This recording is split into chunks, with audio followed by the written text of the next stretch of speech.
by Arkansas, for Arkansas. This is Inside Arkansas Live.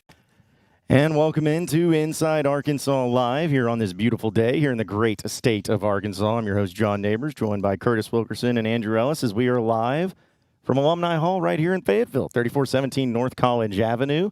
So come on out, get you ready for the Arlington game between Arkansas and Texas A&M. Like, Andrew, I love your shirt.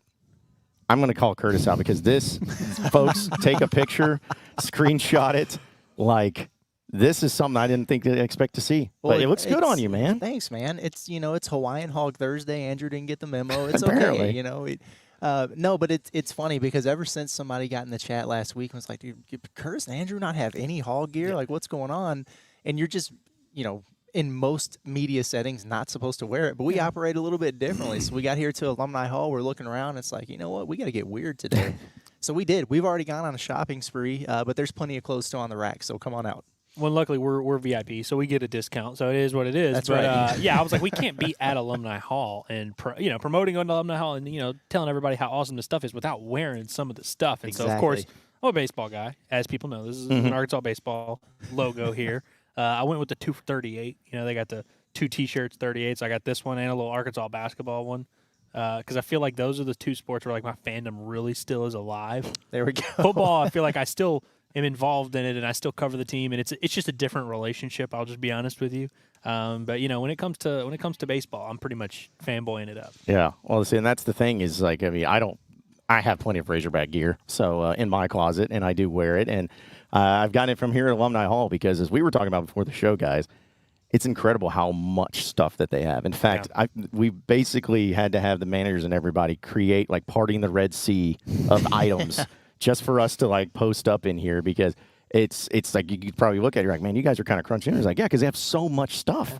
They have so many different Razorback apparel items that whether it's jerseys that they got to see a D-Mac jersey or a Tyrone Broden jersey over there. Yeah, come on now. Got the Tyrone Broden jersey. They still got some basketball jerseys over there too. They got comfort colors. They got Peter Millar, Johnny O. They got things for men, women, and kids. Everything. Hog Tunes, right? Hopping up in here. Shout out to Hog Tunes, man. Yeah, that's awesome. We gotta talk to them about getting a BMFP shirt to sell.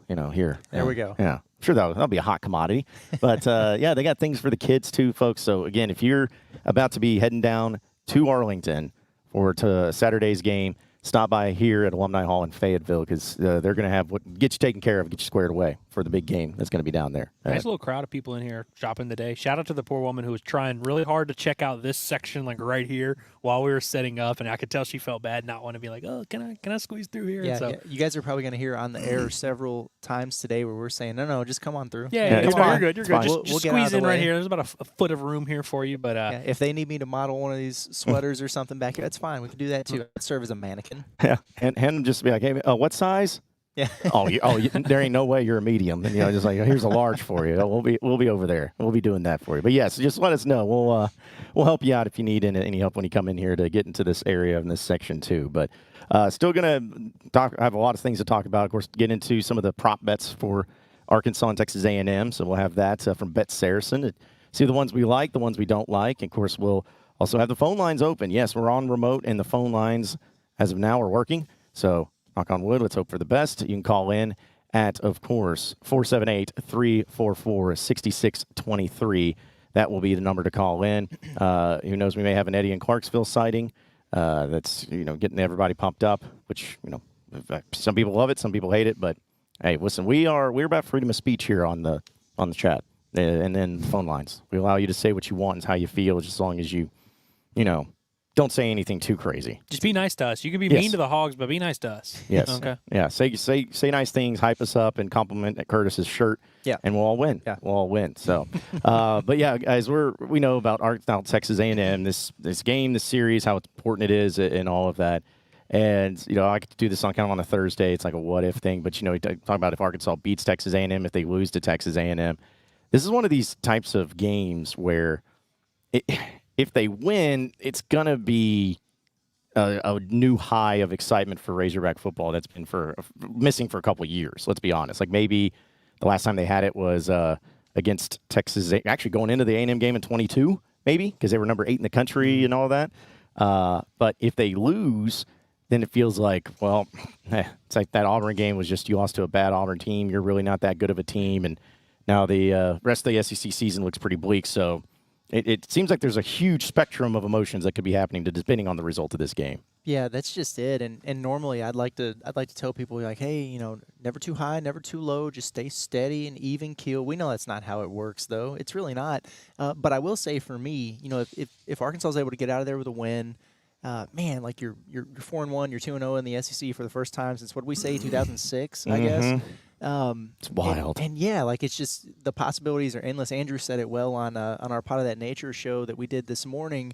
You just kind of let your imagination run wild for a while, But even if Arkansas loses this game, for me at least, I still feel okay. Now, if they go get curb stomped or something, I probably don't feel too good about that. I'm sure it'll be in a heartbreaking fashion if it happens. Of course. But big picture, I think that I've seen enough from this football team to where I feel a little bit better about them now than I did coming into this season. And for me, coming into this season, that was 5-7. But I think this is I think it's a pretty good team. If they lose, I still feel like this is a pretty good team. They can make a bowl game and be competitive most of the time, and for that, I'm grateful. Like I don't think if they lose, then all of a sudden the season is going to tank and they're going to go 4-8 or anything like that. So I don't know. Like my optimism's high. Maybe it's the shirt. I don't know. Well, what do we all do in the offseason when we're looking at the schedule and we're kind of getting ready for football? We go through the schedule and we go, okay, that's a win, that's a loss, that's a win, that's a loss. This is a toss-up. This is a toss-up. This is clearly one of those toss-up games where it's like, you talk to 10 fans, some of them have it penciled in as a win, some of them have it as a loss. Like, we all kind of feel it's one of those 50-50 flip games, swing games, if you will. But it is weird where, like, if Arkansas wins or loses this game, we all agree it's pretty close to 50-50, but it just is going to feel very different for whoever emerges out of this game. And really, if you think about the A&M side, for them, they had a disappointing week one result against Notre Dame where they were favored in that game. But if they win this game, it's very easy for A&M to play that same game of like, oh, man, we lost that week one game, but now we got our good quarterback. We're 2-0 in the SEC. We whipped up on Florida, beat Arkansas, who was undefeated in the SEC coming into this game. That's right. It's easy for them. They're on the other side of the coin. They're having that exact same conversation, and it's exactly that big of a game for them as well, where if they lose, it is a time for them to kind of reassess, like, all right, what really are we going to be year one under Mike Elko? And so this is just one of those games where whoever comes out on top, you can tell is going to get a pretty good boost nationally because you're going to stay in the top 25 and you're going to be, kind of relevant. You're going to be undefeated in SEC play. And the loser of this game, I think we all agree, is not going to be substantially worse than the winner. Yeah. But that's what these seasons come down to, is who emerges in these toss-up games, in these 50-50 matchups. And I also would say that if Arkansas wins this game, and they're sitting at, that makes them 4-1, right? You've already matched your win total from a year ago through 5 games. And I think everybody would have signed up from that from the jump. If you said, hey, in the first 5 games, you're going to win 4. Everyone's like, absolutely, sign me up, no question about it. And then it just becomes kind of like what you were talking about, the destiny of this team and moving forward, where you got Tennessee coming to town, which we all agree Tennessee is a monster. And even if Arkansas blows out A&M, I'm still not going to pick Arkansas to win that game. They're a monster. Then, of course, you got an LSU team that's kind of beatable, Ole Miss is really good. But that game's weird. We all know it's very weird. Things could happen. You're talking about going on the road. Mississippi State, they're awful. You should win that game. I'm not trying to talk myself into like an 8-win season. I'm really not. But I'm just saying that besides Texas and Tennessee, maybe Ole Miss and then maybe Missouri, that's 4 games right there. If you could just find a way to upset one of them and then win the games you're supposed to, you're talking about 8 wins. I mean, it's a long shot, but you're still talking about it. Has Arkansas lost the game they aren't supposed to lose yet? Like, can we call that the Oklahoma State game, so we don't have to think about, what if Mississippi State actually popped them in Starkville or something crazy? I would argue that the Oklahoma State game is the game that they were supposed. I know they were 7.5-point underdogs or 8-point underdogs or whatever, right. But we all picked. I mean, not we all, because you didn't pick them to win. No, I was on the right side of history. Yeah, you were on the right side of history. Well, like, in hindsight, especially, like, the way it played out, in a way that Oklahoma State's season, like, they're going to finish 6-6, 7-5. Like, that's not a very good football team. I think we're going to look back at the year, no matter what Arkansas's record is, and we're going to be like, damn, they should have won that Oklahoma State game. So, exactly. But to your point, did they get their mulligan out of the way? Does that mean that they're not going to slip up against LSU, who they might be favored against at this point? True. Mississippi State, they'll definitely be favored against. So it's going to be interesting where if Arkansas wins this game, they're going to be favored in like 2 or 3 SEC games, which is just an interesting spot and kind of crazy to think about because literally 3 weeks ago, it felt like the program was in like kind of disarray. Oh, yeah, no doubt about it. And it's also that stacking effect. Like going into the Auburn game, I think all three of us agreed, like, okay, they've got Auburn, they've got A&M. You need to split those. Mm-hmm. You really need to split those going into Tennessee. So now you've done that. And on one hand, it kind of feels like you're playing with house money because you got the split out of the way. But then again, if you think about momentum, if you do drop one to Texas A&M, then like we said, Tennessee's really tough.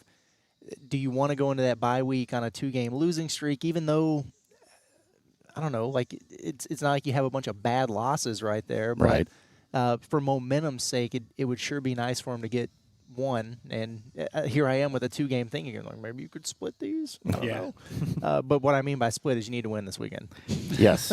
Yes. Like, this is the game that's because if you lose it, it's been brought up. Every time you've lost this game, you've had 7 or less wins. Every time you've won, you've had 8 or more.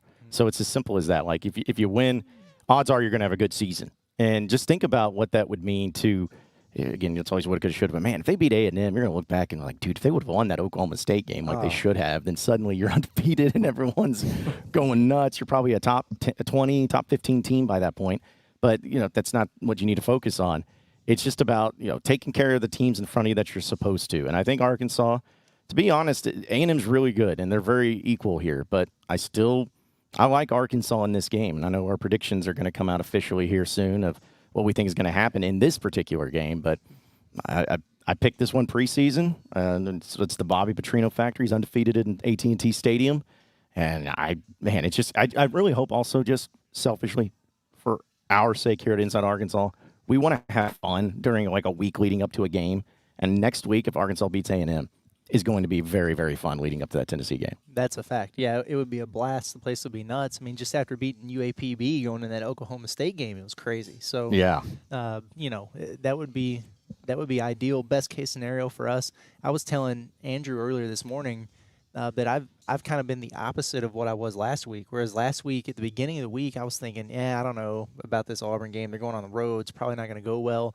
By the end of the week, I pretty much convinced myself they were going to win. I picked them to win. All week, I've been saying I think Arkansas is going to win this game against Texas A&M, and I'm not saying I've wavered on that completely, but the further along we've gotten to the week, the more I've been like, I don't know. But I think it just goes to show that it really is, like we're saying, it's a toss-up, man. Mm-hmm. It truly is.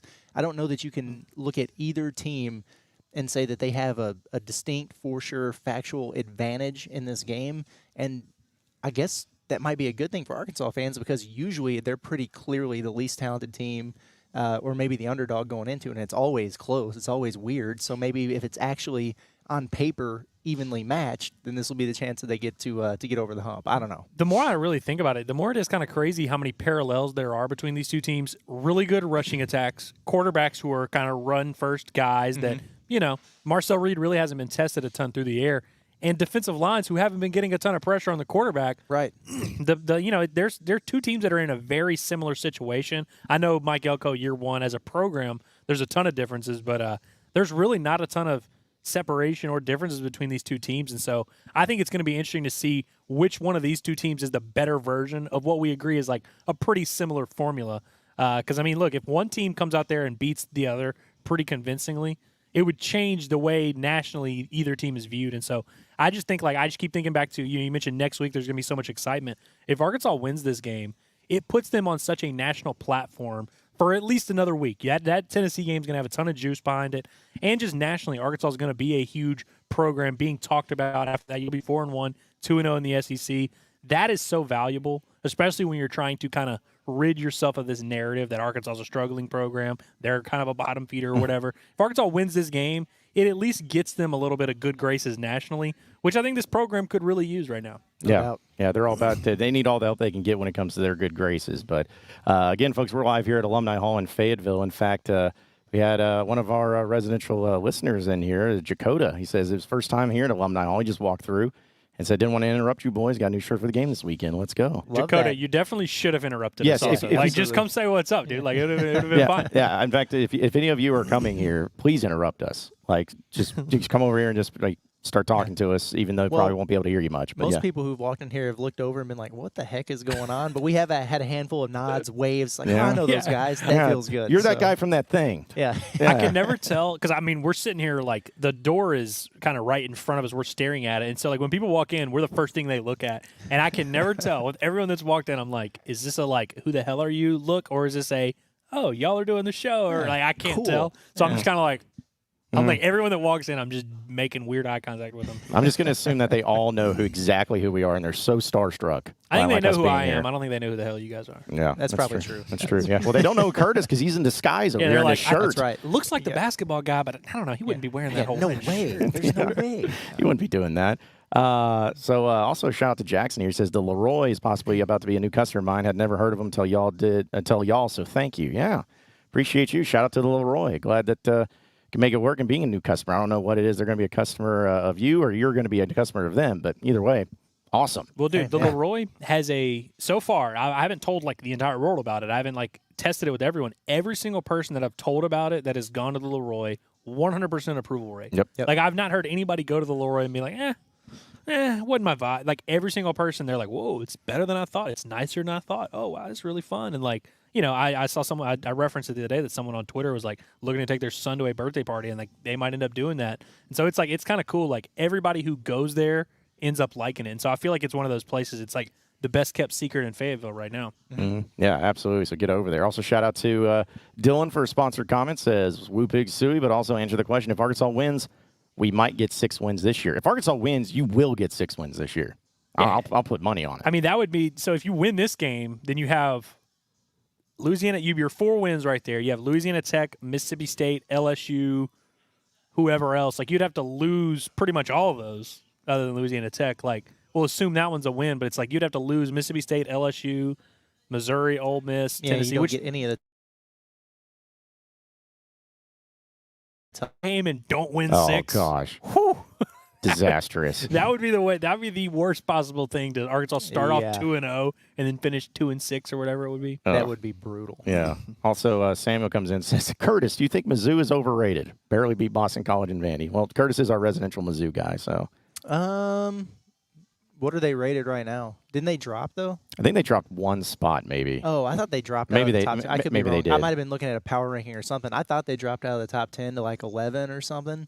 And so that's probably more appropriate than a top 10 team. I mean, I don't think Boston College should be lumped in with Vandy. I get think going so to OT either. with Vandy's a little tough, but like beating Boston College, and I feel like the way they did it was actually kind of. I came away somewhat impressed with Missouri, where I was like, they weren't playing well early and had to come back and win.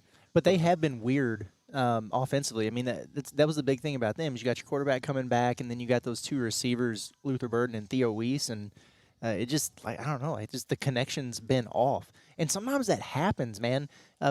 People have this thing where they think just because a team has a whole bunch of returners that they're automatically going to be really good. And sometimes it's just not the case. And like I think we see that with Texas A&M basketball every year because they have the same team every year, and it's been that way for a decade. And so it's going to be the same thing this year. Where it's like, oh, Henry Coleman's back for his 14th season. Wade Taylor's turning 40 this year, but he's going to be playing college basketball still. It's the same team. And so I'm seeing them like, and some people are ranking them like in the top 5 in the country. It ain't happening. It's just not. You know what they're going to be? Pretty good, like they always are. That's about it. Let's go to the phone lines. I believe this is Trey, who is in Harrison. What's going on, Trey? How you doing, John? Doing good, man. How about yourself? I'm doing great. I was wanting to talk about Apparel, but a man has had 24 targets in 4 games. Hey, I tell you what there, Trey, call back, man, because you sound like you're talking in a cave right now, my man. We can't understand you, so yeah, just call back and signal's great. Because I'm sitting there, I'm like, all right, because I'll say this is veteran radio stuff here, all right? When a guy calls in and you can't understand it, be like, it sounds like you're talking in a cave. Or you say you sound like you're talking underwater, and then people will understand it. It sounded like he was being kidnapped while he was trying to do that phone call. I didn't know if it was just me, so I was hoping you guys would start answering a question and I'd just get in where I fit in. Well, but say when all I heard was a couple of stats, and I'm like, nah, no, we can't do it. I was prepared to cling to one thing that I could identify and be like, I heard Jaquinton Jackson. Yeah, he's good at football. He's good. I was just gonna. Yeah. Also, shout out to Blake. He says, "Is Curtis's shirt from there? I love it. It is actually. Yeah, he literally got it off the rack. Yep. Yeah, literally. The shirt I got it today too. Yep. Not that anyone cares. I saw Hayden he got in here late and he was confused as to why I was not wearing a Hawaiian shirt. Guys, I didn't realize there was a Hawaiian shirt. Like, I don't know. 10 minutes ago, we were not all wearing Hawaiian shirts. And now here we are. Yeah. In fact, I was wearing a Hawaiian shirt, and obviously it shows that Curtis likes my style more than yours. So yeah, he actually said to me when he was buying it, he said he was going to try and match your freak. Yeah. Match my freak? That's right. Yeah. Ah. Your shirt freak. Yeah, no Diddy. Yeah. Do we need to put a poll question? Did Curtis indeed match my Did my he freak? match the freak? Did he match my freak over here? So We probably don't want to make that poll. no, no. We already have enough pause moments in our existence as it is. The chat is really they really don't like that. They get fired up anytime we get some homoerotic stuff going on in here. Yeah, it becomes very one of those things of like, we'll just let it go and see what happens. We always talk about coaches getting taken out of context and clips. There's going to be days where we're going to say something, people are going to take it and put it up there, and then we're going to have to issue an Apple Notes, iPhone Notes apology for all this. Somebody needs to do an Inside Arkansas out of context because I feel like there's some stuff. Is there not one? I mean, there's an Arkansas one, like a big picture one where they'll put stuff in the broadcast, but like us out of context. Oh, I guess they could obliterate us with some stuff. We need context for everything that all of our statements. 100%. This guy's from Petrino Durrell, attorney law, says, "Will Bet Saracen have any prop bets for tonight's simulation?" Dadgum should. Yeah. They should. Which reminder, folks, 8 p.m. tonight we're going to be simulating the Arkansas Texas A&M game in Jerry World on EA Sports college football. So it's going to be great. So we got to figure out what we're going to do about that. The depth chart? Well, the depth chart, but then also, do we let him roll with Wegman because he's questionable for the game? Do we put Reed in there? I think we put Reed in there. I think I mean, I could be wrong. I think they're only pretending like the Wegman thing might happen just to it's a little bit of gamesmanship of oh, hey, we might play the pocket passer. I can't imagine that they start Wegman in this game. I think it's a question of whether or not he's healthy. I've been listening to a lot of Texas A&M media, and they've been pushing back strongly on the idea that this is just Reed's job now. Gotcha. And that Wegman is actually hurt. But we know how it is about toting the company line, right? Mm-hmm. So, but to your point, they look a heck of a lot better with Reed out there. Oh yeah. I mean, look, it's apples to oranges, man. So if they run Wegman out there for the opening drive on Saturday, I'm thinking, hell yeah, brother. Yeah, it's interesting that their media guys don't feel that way. It's weird. because and I get it. It was one game, and I'm sure he was banged up and he was throwing up in the middle of the game, so I can believe that he was sick. But it seemed like the narrative was kind of like the fans were thrilled when Reed finally got his chance and ran with it seemingly, and Wegman was kind of a. What's the word I want to use? Well, he just wasn't that great in fall camp. Right. That's what I kind of gathered, too, is that he stunk in fall camp, and it was like, okay, but we'll give him the nod just because. And then he goes out there and stinks in the first game, and then Reed looks great after that. So I don't know. It just seems interesting. It seems and I mean, we talked about it earlier, I guess that was on Pod of That Nature today, that Arkansas got a leg up last week because Auburn started the wrong quarterback. Are we going to watch that play out again where A&M starts the wrong quarterback and then at halftime has to kind of to adjust? And so then Reed for the simulation, but then if Wegman is questionable and we don't have him in there, what do we do with Braxton and Clark? Well, because people will yell at us about this. I think we put in Braxton, not Clark. Split the difference. Braxton's probably more likely to play. Hold on a second. Let's just relax here because Braxton, I mean, Clark Hudson is Clark is a overall. finalist for the William V. Campbell Trophy. He is, but so I just mean from an injury standpoint. I think Braxton's, although they're both listed as questionable, so apparently they have the same. Dude, this is Hudson Clark's last game in Arlington at AT&T Stadium. This is his hometown, man. He's also very highly rated on the game, so I think Arkansas would benefit from having him in there. But, shout out to the major super chat here from Witty F, who wanted to use it going on Broden again. Sorry. He's using his powers for evil. I blew Broden a kiss, and he dropped it too. Jeez, Witty, you're insane, dude. Witty, send me a DM with your address. I have got a Tyrone Broden jersey here that I will mail to you. Yeah, we're sitting here staring at it right now. You want the white or the red? Yeah, it's not. No, we're gonna send. If there's an anthracite over there, we're definitely sending him that. 100%. He'll get triggered by that stuff. So, all right. Well, I was gonna go to Trey, but I guess he hung up either that or his phone exploded. One of the two. Let's see. Drew says, here's I'm calling a win against Texas A&M. I have more than one reason. Is one of those reasons. Bobby P has not lost that Razorback A&M matchup. Doesn't matter what team he is coaching for, he is undefeated in this game. That's my whole thing. That's my whole idea behind it. That is true. It is a fact. Yeah, I'm not going with anything else, but that's the main thing. And then also, they said that Missouri did drop from 7 to 11, so you were right, Curtis. Yeah. So they're trending in the right direction in terms of what they actually are. I mean, I think they're probably still a top 25 team, but they're definitely not what some folks made them out to be. Not at all. They're that's just crazy because they're not going to. I mean, are they really going to be tested this year either? That's the other thing. Like we won't find out till about week 12. They get A&M next week, and then I think they only play. I know they play Alabama. Mm-hmm. Do they get them at home? Not that it matters. That I don't know. Yeah. But like they don't get Georgia. I don't think they play Texas. No, they don't play Texas. They do have to play Oklahoma. Arkansas, though. It's true. They do get to play Arkansas. And a huge rivalry I don't game. think they play Ole Miss. I could be wrong. No, they don't. But it's super light. It's crazy. I think the only tough team they play is Bama. Because, they don't play Texas because they do play Oklahoma. And then they play, like, everyone else. Like, they play Vanderbilt, they play Kentucky, they play Florida. It's incredible the schedule really they got. It's just like handing a team 10 wins. Mm-hmm. What is that like? Also, you're welcome, Missouri, because we're about to soften up A&M. That's right. You know, you're going to get a depleted A&M that just is fresh off of an arse kicking. That's right. Yep. You're welcome. You're welcome, Missouri. I wanted to discuss this, too, on the show today, because this is the last game, at least in this series, between Arkansas and Texas A&M playing in Jerry World. Like, we know that. It's not going to be happening. It doesn't mean that the Arkansas won't play there again. But as far as the Southwest Classic with Arkansas and A&M, it comes to an end. Started in 2009, had a couple years of a hiatus due to A&M joining the SEC and also COVID. But looking back on when that happened and looking back to it now, this was supposed to help Arkansas and help. Like, did this have any impact at all on the program? Did it have positive? Did it have negative? Did anything help from this after a 13-year stretch of playing this game? You know, like it's a nice little bit to be able to pitch to recruits to say, hey, you're from Texas, you're going to get to play there every year. Or, did you know we play in the Dallas Cowboys Stadium? That would be a cool experience for you, 18-year-old young man. But I really don't know that actually holds as much weight with kids as especially now that NIL and everything else is coming to play. Like, I don't know. Like, it's probably cool. Like, I think a recruit might hear that and they go, oh, all right, that's awesome.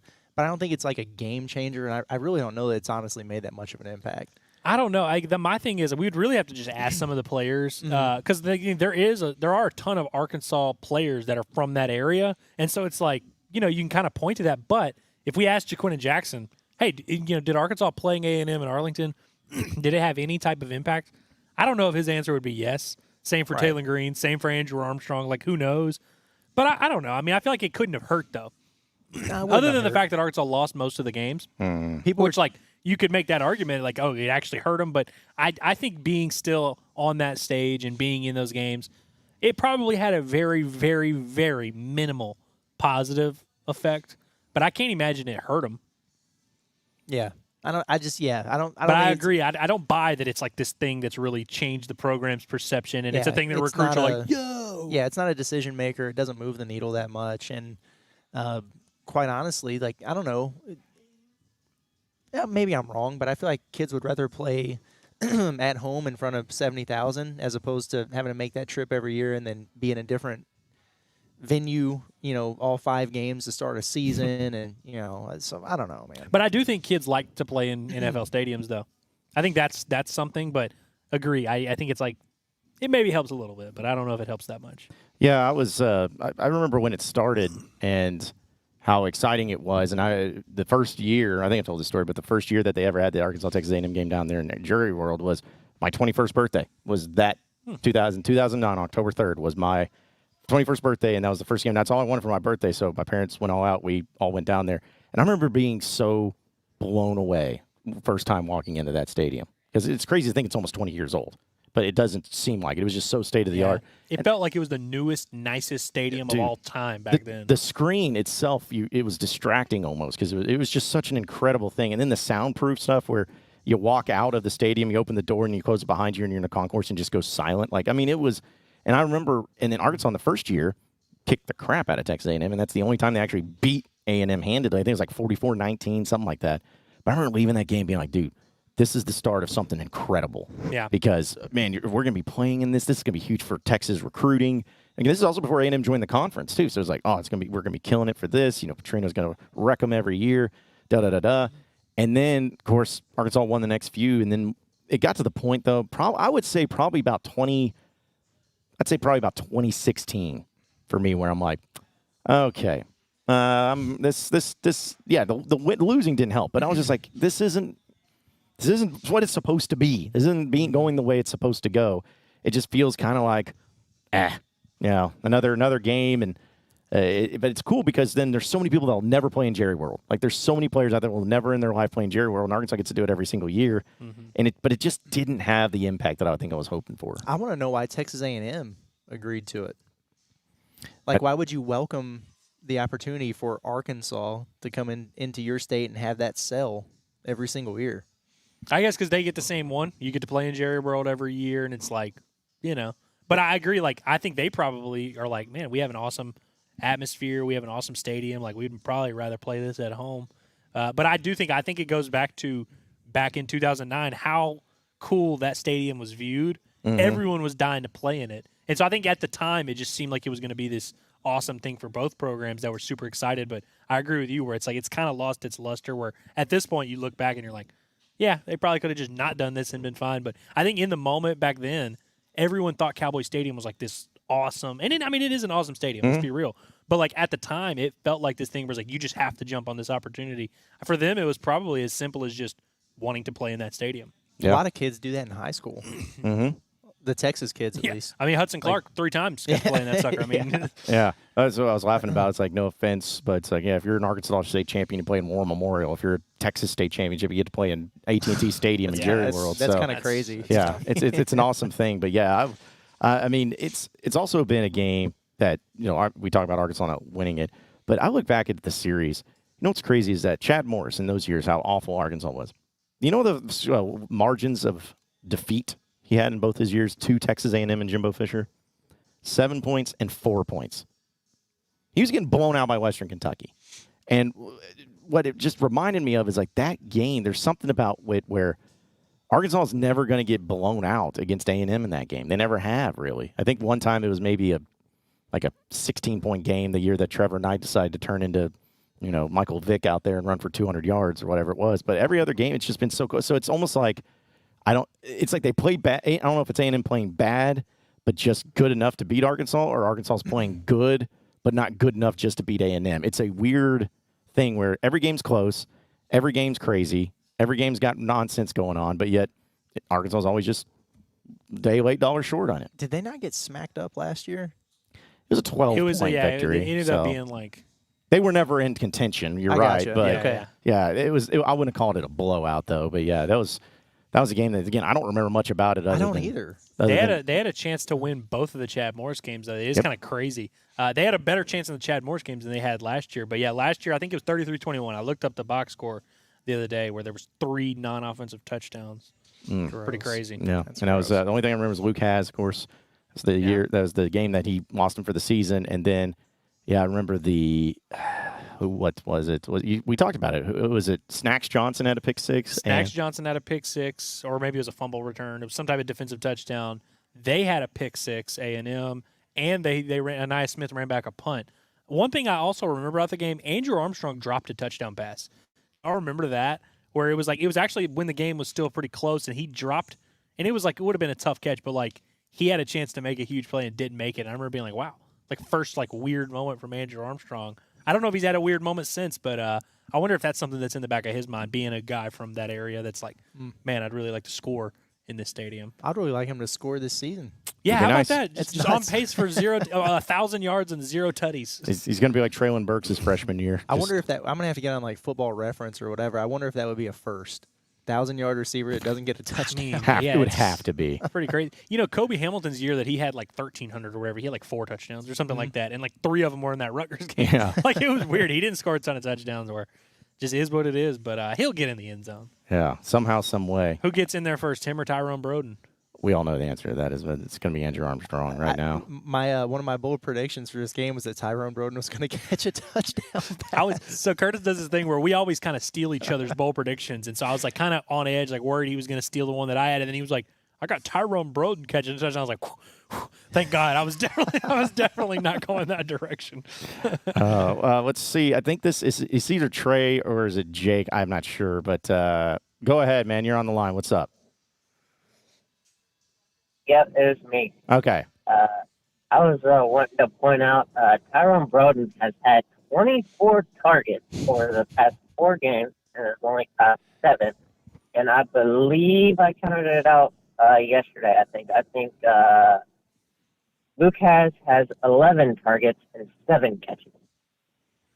I'm not a math guy, but I think we all know who should be getting the ball a little more.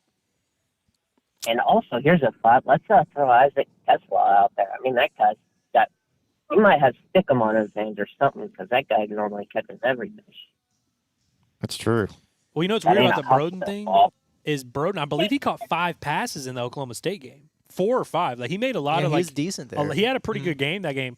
So if you take out that game and just go UAB Auburn, he's caught, I don't know if he's caught any. I mean, it's 0 of like 9 or 10. Like, we're going on like 10, 11 straight targets of nothing from him. But yeah, I remember in the Oklahoma State game kind of thinking, okay, he's turned the corner a little bit. Like, this is it. But yeah, so you mentioned, I don't know, you said 7 of 24 or whatever it was there, Trey. If you take out those 4 or 5 from the Oklahoma State game, it's really looking bleak. Yeah. Very. I would just like to see Tesla a little more, and I wouldn't mind a little Jordan Anthony jet sweep or something like that. Track speed, more man. Speed on the field. Right. Instead of Stonehand Broden. Yeah. I mean, why not? Find a way to get some of those guys involved. If you have somebody with world-class speed. Woody F is loving this phone call. He's That's crying. Oh, I bet he is, man. Yeah, we found Woody F. You know, the thing with Tesla is he made a couple crazy catches, the first couple weeks, and then I went through and I was looking at his game logs. Even from last year, he was good for about 3 catches a game. And I would love for him to have 3 catches a game right now. It's just, and I don't know if he's had a grab in the last couple games either. No, he's only been targeted a couple times. He was targeted that one where like Taylor was kind of throwing it away. But I wanted to shout out to Razorback, who has the A's as V's in his name. He says, "Man, y'all leave my boy Broden alone. He caught the game winner against our only SEC win last season. I think he had a couple bad games lately, but I have faith in him." So the Broden fan base is punching back. And look, like, I really don't want us to become like the Broden hate show. I really don't. No, that's our chat. Right? No, it's definitely our chat. And look, I don't. I've been disappointed with the Tyrone Broden effect here lately as well. I don't care what they do. I just want them to find some type of consistency in the pass game. We talked about Isaiah Satania or whatever on today's podcast, but like, it really doesn't matter to me. All these guys actually are they all have different skill sets. I don't really have a strong preference one way or the other.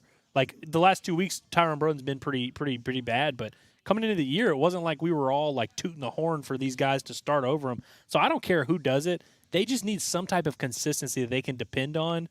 And right now, it really does seem like 1.5 guys with Andrew Armstrong and, Satania here and there. But I really don't care who it is. I just feel like someone in that pass game needs to just provide some stability because Arkansas doesn't have a ton of that right now. My thing is if it hits you in the hands, you catch it. Like, that's all it's going to take. I'm not saying you got to go out there and make all these plays in the world. And, sometimes you're going to get bad throws from Talon. But when it hits you in the hands, just catch it. You're an SEC wide receiver. That's what you have to be able to do. Would you say this team's missing Jaden Wilson? No. I wouldn't either. I wonder with Tesla if part of it is, we know he's got great hands, but he doesn't have separation. And if that's a thing that Talon Green sees and knows he has some accuracy issues, and he's just almost like, I'm probably not going to try to fit it in there. And if Tesla's a victim of that, maybe. Also, our one commenter from our LinkedIn live stream that we do says Tesla gives him Wes Welker energy. Wonder why. This is one of the most egregious examples of just like seeing 2 white guys and being like, oh, yeah, they are pretty similar. One's 6'4", 230. One's 5'9", 170. One gets open all the time. But, they are both white and sometimes play in the slot. So was it Grant? There you go. There's Drew Morgan that got that comparison a lot, which I saw that a little bit more Drew than Morgan Tesla. makes a little bit more sense because they're similar body types at least. Yeah, that would make a little bit more. But there is I don't know. Maybe we will see Tesla a little bit more in this game. He's not from Texas, so He's from Detroit, Michigan. Him That's true. and Landers, I think, are from the Midwest, like that. It is crazy that like. Go ahead. I was just gonna say that all these players, like Arkansas's best offensive players, are all from like the DFW area. Like I know we talked about. I mean, they're Jaquinton Jackson, Andrew Armstrong, Taylon Green, like all from that area and all at once. So Matt Landers isn't talked about enough. he isn't, dude. No, That guy was not. great. Yeah, he was really, really good. And he had a tough task in front of him. It's like, okay, you're going to have to replace Traylon Burks and go. And I think he did a great job. 900 yards. Yeah. Or something like that. Like one of the top 5 receiving seasons in the Razorbacks program history of the last, 20 years. Mm-hmm. Like, it's literally the people that have had a better season than Matt Landers. It's like Burks, Wright, Hamilton. Like, it's legit names. Yeah, he was good. And I think that's part of the disappointment with Broden is he was kind of the Landers replacement last year. Yeah. That was kind of what he was supposed to be. Oh, the guy who went to a MAC school, really tall, really fast, hasn't really put it together yet in his career. He'll do it here. And so I think that's part of why is because you have that comparison. And Landers, to be fair, like him and Broden, their career paths were very similar before Broden came to Arkansas. Like, in fact, you could actually make an argument Broden was a little bit more accomplished. It's true. Because he had like a 500, 600-yard season the year before.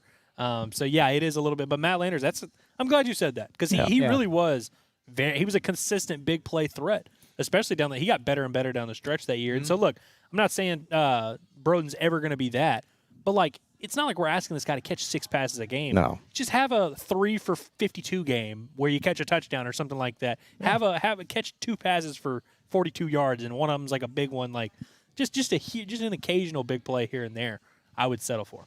I'll even throw in that I remember thinking Jaden Hazelwood was going to be the guy, because he was a former 5-star player and coming in, and they were really excited about him, and he was at Oklahoma. And I'm not saying he was a disappointment, but he just didn't have the numbers. He was a dude that, man, he threw some dudes down. Like, he was really good, a strong guy. He reminded me of Keon Hatcher a little bit. Yeah. It was weird. Jaden Hazelwood was tough because he was a 5-star. He clearly was not this, like, special talent. Like, he ran like a 4.7 in the 4 He wasn't a Drew Sanders 5-star type of player, yeah. But he was a very well-rounded, solid receiver. And I tell you, man, like, guys like that, someone that you can just kind of depend on, he's physical, gets open on third down, like, Arkansas would kill to have a guy like that. Just be a complimentary piece to Andrew Armstrong. I mean, it's kind of crazy looking back, and that was only 2 years ago. I know. I'd love to have Drew Sanders back since they can't get pressure on the quarterback. We're just asking Tyrone Broden to be Mike Woods. That's all. Yeah. Mike Woods. Mike Woods. That's another one they'd like to have back. Man, yeah, that was the old swap of Hazelwood for Mike Woods there with Oklahoma. Good times. Yeah. Did he ever do anything in Oklahoma? I guess he had decent numbers. Talking about Hazelwood? No, Mike Woods. Mike Woods. Yeah, he was only there that 1 year. He had like 300 or 400 yards. That year, Oklahoma's offense was kind of weird. Where like it was he went there as soon as Oklahoma's offense took the downward step there. So like he was one of their top receivers with like 300 or 400 yards. He's still, I want to say, on the Browns 53-man roster. He's one of those like fringe guys. But the last couple of years, he's been hanging around on an NFL roster. I loved Mike Woods when he was at Arkansas. You been following on Woodville? I have not been following on Woodville, but dude, my sister was devastated when he transferred because she loved those Woodville videos. And I used to watch them. I used to watch them too. Mike Woods is like a fun personality, man. Yeah. He had one video where he was going around throwing eggs at his teammates. He would like pull up at someone's apartment and like throw an egg at him. And the offensive lineman really didn't think it was funny. Those are good times, man. It's my kind of guy. Yeah, bring that back. Kingsley says, would love to see TeSlaa get a couple of inside receptions. I'm sure he's a great hot option when pressure comes, but also like I don't know, man. Here's what's weird about the TeSlaa thing, because I've seen everyone's kind of been saying he should be the number 3 guy. It should be, Armstrong, Satania, and him. And I agree.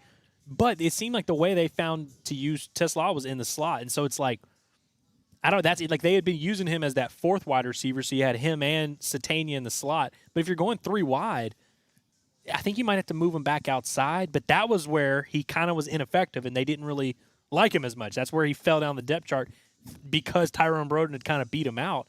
And I mean, dude, it's kind of crazy because this offseason, back in the spring, if I'd told you guys that we were going to have a question about whether or not it was going to be Broden or TeSlaa on the outside, it would have been no doubt Broden. Like with the way he was playing in the spring. So it's just kind of crazy that this conversation has even happened. But it'll be interesting to see if they're going to go more 4 wide just to give opportunities to TeSlaa. But you can't really give opportunities to TeSlaa and Has is kind of the way I see it, frankly. Yeah. Also, there was another – actually, no, it wasn't Oh, yeah. Here, Tesla and Cooper Cup are pretty much the same person. It's true. Yeah. It's true. Identical. Absolutely identical. So, also, I wanted to ask this question, too, before we get to the Bet Saracen. I just asked people on Twitter. I'm sure the chat will have something to say. It's just like, why do you hate Texas A&M? It's actually, since we're here at Alumni Hall, it's the Alumni Hall question of the day. So come out and see us, folks. Here at we're gonna be out here till 1:30 and seeing people buy a lot of Razorback gear. Getting a lot of the same looks you were talking about. Where like, do I should know those guys? I don't know. Yeah. But just why do you hate Texas A&M? Simple question there. Sydney Sweeney's cousin says, I got a $50 parking ticket in College Station, and I've never forgave him.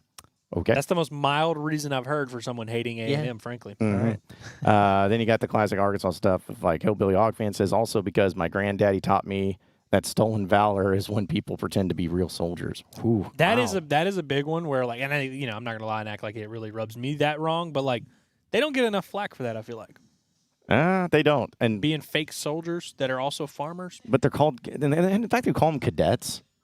I don't know. That's weird to me, man. It's just something. I don't want to get anybody too fired up about that, but it's weird. Weirdly enough, I think it was Hillbilly Hog fan who tweeted out a video yesterday of their like midnight yell like routine that they do. Every time I see it, it like really, really makes me upset. Yeah. It makes me uncomfortable. Yeah, it makes me uncomfortable. And I was forcing Hillary to watch it last night, and she was like, "Please get that out. Stop making me watch that." Just like if you go to A&M, how do you watch that and you're like, "No, that's cool." You don't. Like, at least not with a good conscience, you can't. But is it? I only know a few people who have man. actually gone to Texas A&M, but I've never gotten any of them to admit that it's lame. Like all of them are like, "No, that's what we do." It's cold. I'm all for tradition or whatever, but that's just too much. That's weird. Pass it back, Ags. Pass it back. Well, that shit is crazy. Fighting Texas Aggies. Yeah, like I always thought that if you have to go to like a training class to know how to participate in a football game, that's too much. Because it's like you could go, as weird as people may say, you can go into a Razorback football game and you've never heard the call, but you could have like, all right, you can put your hands up and you can kind of just go about it. But if you go to an A&M game and you have no idea what's going on and you want to be a part of it, you're just gonna have to stand there awkwardly, and everyone's gonna look at you weird. And it's like instead of getting each other and doing this stuff, and then the this and that, and like all this, it's just like what's happening? Can somebody explain to me like the jokes that they tell when they're doing the dude? And the dude's always doing this. I just don't know. It's really bizarre, man. I'm not trying to make fun of it. I'm trying to make fun of them. Like that was like because they had to stop recording the videos. Like they had to stop doing that because they got ripped so much because it was like it's like let me tell you about those Arkansas people. Like it's just man. I don't know what's on. Bye, Michelle. Happy birthday, Michelle. Get back to work. This chat's out of hand. Michelle got her a cool little white hat with a hog on it that says Arkansas. Looks good. Yeah. I like that. You're going to have to wear it all the time. Oh, there you go. And no wonder her chat's terrible. She's not monitoring it. Yeah, not doing her job. She's out here just lollygagging. Yeah, just buying stuff and whatnot. I was about to say, I know she's turtle walking over to Whole Foods now. Well, John, you said, is there anything good that has come out of Arkansas playing these games? I'll tell you.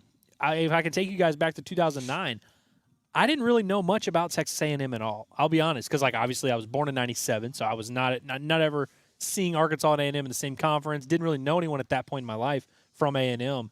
I didn't know anything about how weird they were until I went to those games, and I was seeing all the weird. I'm like, why are they dressed like military people? Like, what's going on? Like, what's all these weird things they're doing? Like, I really got a up close look at just how weird they were. The more I find out about A&M, the more I dislike them. And so it's really like these last 13 years or however long it's been, that's what's really stuck out to me is I've learned to hate A&M throughout this series at Arlington. Can you say something nice about the Aggies? They got a lot of money. Yeah. They seem to have a lot of money. I like that dog. I hate that dog. You don't like the dog? No, it's not the dog. It's whenever they put him on TV and they like on the big screen there in AT&T Stadium. And A&M fans go crazy as if they just saw like Johnny Manziel on the TV. Like everybody gets shown up there, but when they see the dog, just like listen, Tusk is a cool mascot. Yeah, I was gonna say it's no Tusk, but I'm not gonna like when he gets put up on the big screen. I'm just like, oh guys, look at that, let's go. I've never seen like it is almost like they're trying to make it like the Georgia Bulldog or something. Yeah, it's back in the day when I'd be tailgating and I would see Tusk drive by, and I was a kid, I was like, that's electric. So actually, I disagree. I was that guy. There ain't but one Razorback, so there ain't but one. No, but they got a lot of border collies though. I will say if you want me to say something nice about A&M, and I mean this. Of all the like media people of all certain teams, I am closest and best friends with most of the A&M media. Like, I was gonna say those are great people there. Yeah, those guys are awesome. The Texas Aggies guys, the dudes at 24/7, not the one that all Razorback fans love to yell at, Tarp or whatever. Tarp, dude. But like Hattersley's a good dude. Like there's some Tarp would good go dudes on Trey's show and just yap for 30 minutes and say a whole lot of nothing. He's probably doing it right now. No, like truly, and Trey would always be like, "Well, I can't not invite him on because I've been doing it for 10 years." So he's like, he just has to sit there and let Tarp whisper to him for 20 minutes. Yeah, it's man. Look at this, Timothy Long. Oh yeah, he's calling in with us. What's up, Timothy? Hey, what's up, guys? What's going on, buddy? Hey, well, I was going to tell you all, dadgummit, I'll be in Dallas tomorrow. But I got to go. I got to go back up to Oklahoma. So I got to load. I got to come down here, go to Dallas in the morning. I'm like, can I stay? They're like, no. So I got to pick the load up, go back up to Oklahoma tomorrow. But I'll be watching for John. Hey, I'll be watching for you on TV on Saturday. Yep, I'll probably be the one that's got my my face in my hands and just wondering what I just witnessed, because that's usually my expression there at that A&M game. Oh no, heck! Hey, I have a good feeling about it this time. Well, let me ask you why. Let me ask you why you have a good feeling this time compared to the others. Well, that is a really good question. Thought so too. Because I remember, what was it, 2 years ago when Kim, we pretty much had the game in hand and it went doink. I mean, that was pick your game. I feel like that was most of the cases, but you are talking about is it a doink if it bounces off the top of the upright? Because I feel like the doink doesn't do it justice. It was more of just like a. You know what it reminded me of? It's almost reminded me of like Dude Perfect guys that were just like, hey, check this out, this crazy stunt. We're going to hit the top of the upright.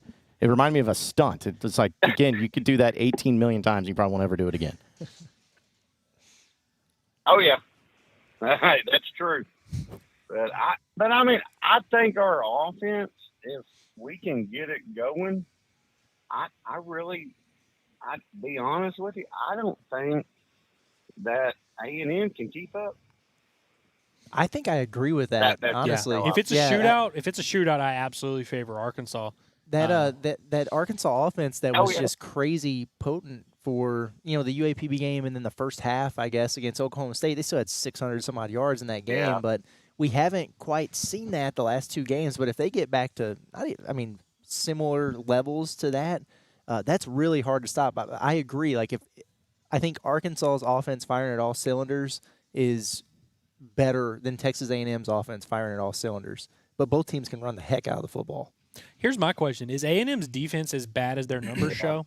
Because their run defense is one of the worst in the SEC just by the numbers. And now it's like 130 per game or whatever. Nothing crazy. They also don't get to the quarterback. They're one of the few teams in the SEC who gets to the quarterback less than Arkansas. And their pass defense is so-so, like middle of the pack. And so I'm wondering, is their defense really just a bad unit? Is that gonna be what we find out here on Saturday? Notre Dame didn't really gash them, but Notre Dame's offense might stink. Mm-hmm. Florida actually moved the ball on them a decent amount in that second half. Just we're kind of behind the eight ball too much early. So I'm wondering, are they as bad as the numbers say they are? Because if they are, Arkansas really might be able to kind of score a good bit on them. But I'd imagine they're gonna. Both of those things are going to kind of even out a little bit. That's what feels deceiving to me, because what was the final score in that Notre Dame game? 16-14 it's like 23-13 or something like that. Was it? Okay, yeah, because they scored late. They scored late, yeah. So but they didn't do a whole lot of damage. Florida, they were blowing them out, and they got a couple of cheap scores late. And then Bowling Green, what they wound up with 26-20 26-20, and it was a late field goal that they got there. So it's not like they're giving up a ton of points, but it seems like you can move it pretty easy on them between the 20s. I guess. And it's like what we talked about Petrino weeks ago is talking about what makes him so good. Well, everyone's talking about he knows how to exploit weakness. And so if A&M truly has a bad defense, and it's if anybody's going to exploit the weakness, it's going to be Bobby Petrino. So that's where potentially, man, I agree with both of y'all. If it gets into a shootout, I favor Arkansas, but I don't know. It would almost be weird seeing Arkansas like being in that position where just the offense is clicking. It's because it's been like a bit since we've seen it really be like 100%. But again, if Jaquin Jackson and Taylor Green can run all over them, I mean, I think it's going to be over for them. Might just be read option till the cows come home. Do it if it still works. Do we still have Timothy on the line? By the way, I guess we just It'll be a fun game. I just realized we hijacked this phone call. Yeah, yeah, Timothy. But wait, am I still on here? Yeah, you are. Yeah, you are. I just realized that about 12 seconds ago. I was like, I okay. No, hey, thank you guys, and hey, John, where are you going to be for the post game on Saturday? Depending on the result of the game, I'm going to try to set up either inside of AT&T Stadium or there's this thing called Texas Live. It's really cool. I may be there, or I may just be in the parking lot, wherever I can find decent signal enough. But just because of trying to make sure we don't have any technical difficulties, I know Curtis and Andrew are going to handle that for the most part, and I'm just going to try my best to jump into it as long as I get a signal. Hey, good deal. I was just making sure. Hey, you guys have a great day, and hey, y'all may get some super chats tomorrow. Okay, like that. Like the way that sounds. Yeah, don't tease us with that, Timothy. We appreciate you calling in, man.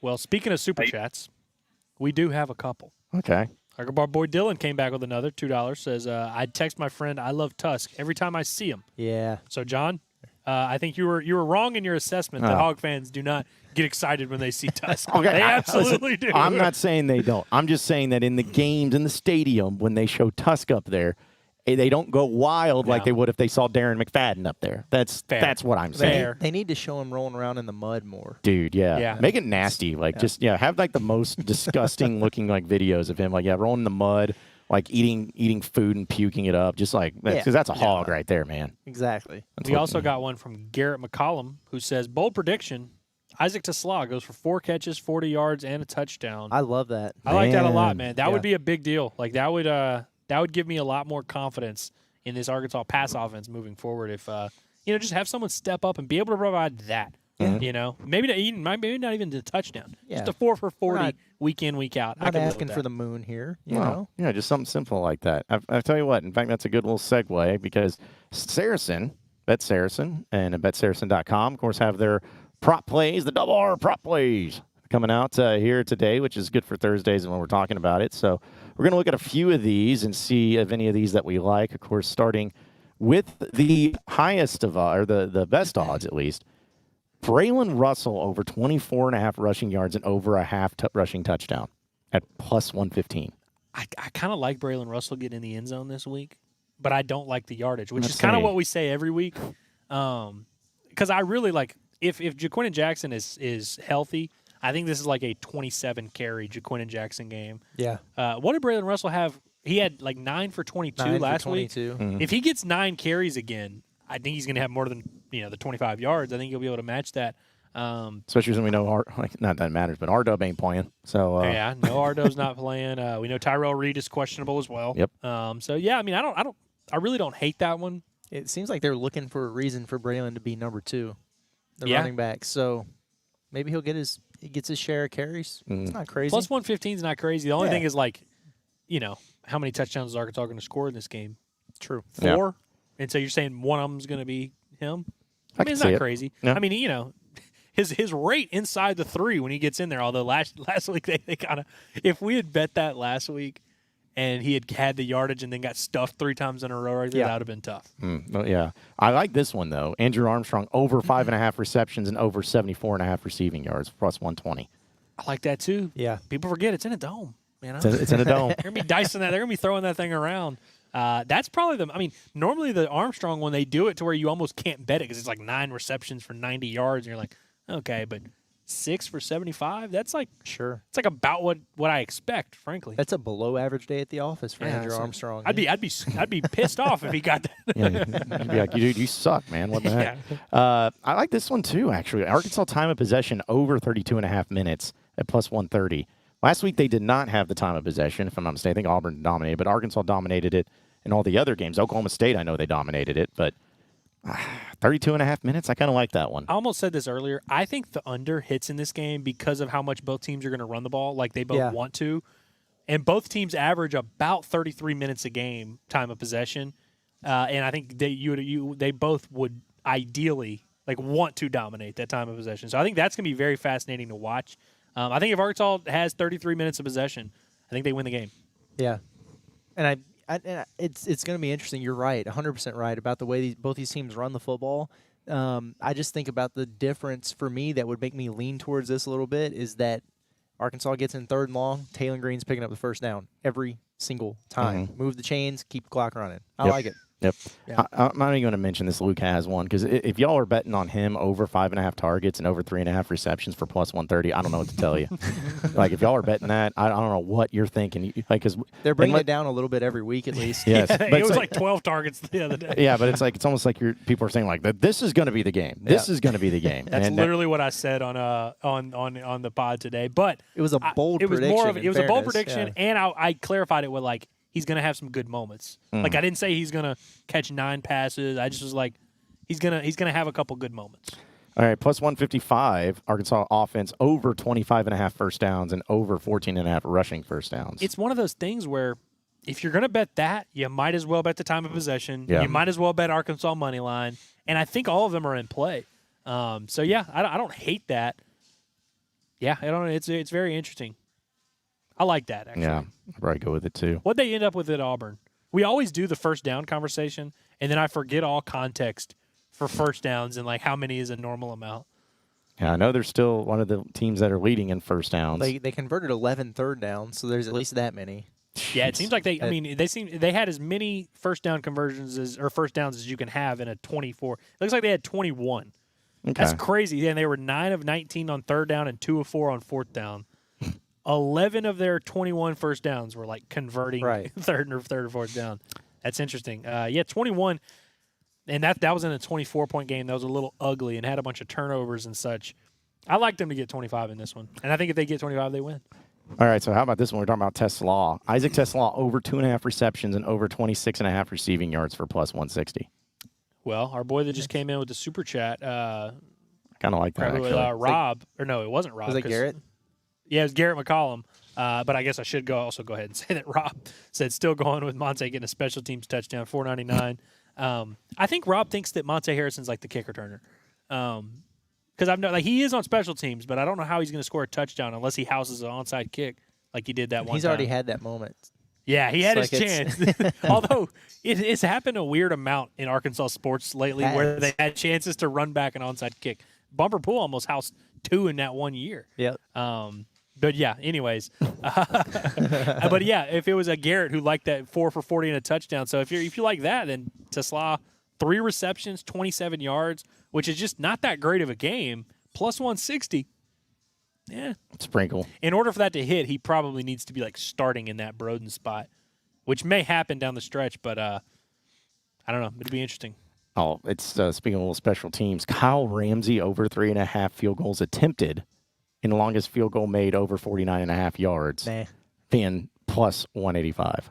I'm not touching that one. He's not going to get to attempt one from that distance unless it's at the end of the game, right? Or into the half, or And that's what would make it pretty tough for Eve. If you can do the attempts or whatever, I get that, but there's so much involved in attempting that field goal because if they could attempt a 50-yard field goal, but it's 4th down and 2. Yeah, they're probably going to go for it, you know. So it's I those are ones I try to avoid. But they always do the weird one with Devin Bale too, where they'll be over 3.5 punts. Oh, and he's got to have a 59-yarder. What? Why is that? Why is that where are we drawing the line there? Yeah. Pooh Bear wants to know what the TJ Metcalf bet is. So why don't you go ahead and tell him what the TJ Metcalf bet is, John? The TJ Metcalf bet is over 5.5 total tackles and over a half interception. For plus 250. For two-pick TJ, we're giving him plus 250 to get an interception. Oddly enough, he wouldn't have hit this last week because he only had 4 tackles. Yeah.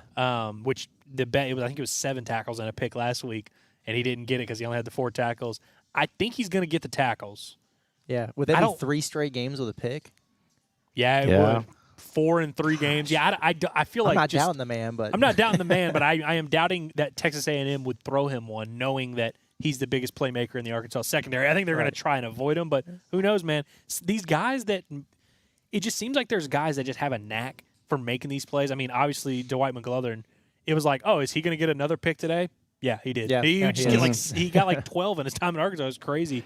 And so, I'm not going to doubt him at all, but 3 straight games of the pick would be something. Yeah. Oh, that's you saying you're not doubting the man. I was like, I'm not doubting anything, but I don't care who you are. Getting 3 picks in 3 straight games is amazing. Like, Especially when doubt, one of them's yeah. a 2-pick game. It's like, 4 picks in 3 games is crazy. Yeah, that's a big one. Pooh Bear's going crazy. He says, "Give it to me, hammer." I like that. I like it. All right. Sounds like my ex-wife. This one to me is the easiest one of them all. Jaquindon Jackson, over 13.5 rushing attempts and over 109.5 rushing yards. That's Plus the 200. lowest the attempts has been. Huh. And, dude, I'm telling you, he's going to get the attempts, and I think he's going to get 110 yards. I love that it's Yeah. at plus 200 Yes. as well. Like, I feel like if it were just, what's his over-under for the game? Because, last week it was like 100. His over-under for the actual game was like 89.5 or something like that. But then they had his special at like plus 130, which he obviously didn't get. I'm wondering, like, 109 being at plus 200, does that mean his over-under for this game is only like 75, If 80? it is, that's insane. Yeah, I'm going to check that. I'm and all see. over this one, by the way. Yeah. I love this one. Dude, I think Jaquindon Jackson, frankly, I think that guy's an auto bet. Like, it's like an Aaron Judge home run prop. It's like Yeah. you might as well just get it. He's going to hit 60 throughout the year. He's always worth it, and he's mostly good for it. Yeah, so it looks like Oh, it's just got rushing touchdowns. he's minus 140 to score a touchdown. Oh, they have rushing yards there down there. Let's say, looking at there. 82.5. Oh, Okay. dude. Smash. See, and then you get that Smash it. minus 115, and that doesn't have any attempts, any yards or whatever. But I feel like if you're going to do this, you might as well do the, 108, 109? That's the special. Yeah. Yeah. Yeah, plus 200. Yeah, I like that a lot. Although now that I've said that out loud, he's totally going to finish between those two. Of course. Where if you didn't Yeah. take the over/under, you took the plus 200, you would lose. But I like that one a lot. Like I said, I think Jaquindon Jackson is frankly that's an auto bet. Yeah. Dude's a cash cow For sure. and a bell cow. Mm-hmm. Yeah, I think it's easy. How about this Arkansas? I thought you were going to read the Tyrone. I was about to, but I'm like, we don't need to start that again because it just all of a sudden Whitty will start coming in and giving us money. Of course, maybe not in case we need Carlton's to. begging us to read the Tyrone Broden Yes. one. Yes. If you want to make a donation to Saracen. Yeah, Tyrone Broden over 4.5 receptions and over 34.5 receiving yards for plus 200. Hey, jeez, That was man. good. Yeah. Saracen, they appreciate the donations. Yeah. How about this? Okay, Arkansas total offense over 424.5 yards, and Texas A&M total offense over 374.5 yards. So if you're thinking it's going to be a shootout, Both over? yeah, both over. I don't hate this, actually. What's that at? It's at plus 220. Yeah, I like that, actually. Mm-hmm. Like, that Arkansas could win the game. I don't know. Like, that seems actually, like, pretty ideal. Yeah. Arkansas, 425, A&M, 375. Makes sense. I like it. Yeah. Plus 220? Yeah. Come on now. Yeah, I put it on there. How about the third down conversion percentage?